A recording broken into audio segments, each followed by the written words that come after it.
صباح يتنفس رمضان وينشر روحانيته، صباح يهدي الراحة ويبعث السعادة، صباح يشرح الصدر قبل أن يضيء الأرض، صباح يحمل بين كفيه الشهر الفضيل، تعلو ملامحه البهيجة وتظهر بخطواته السكينة، صباح بشمس كل يوم ونور كل نهار يهبه رمضان، نسائم تجعل له رونقا متميزا وإشعاعا مغايرا، يجعل لزقزقة العصافير تغريدا مختلفا، ويمنح هديل الحمام نواحا فريدا، ويصور طلوع الشمس بلوحة إشراق جديدة، ويظهر نقاء الأرض وصفاء السماء وزرقة البحر وخضرة الزرع بصورة بهية لا تعرف. صباح يغير وجه الصباح ويمنحه ما ليس عنده ويضيف إليه ما ليس به، لا يوصف إلا بأنه صباح لرمضان،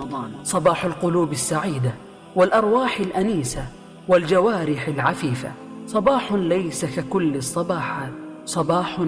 بعنوان الإيمان ومعنى التقوى.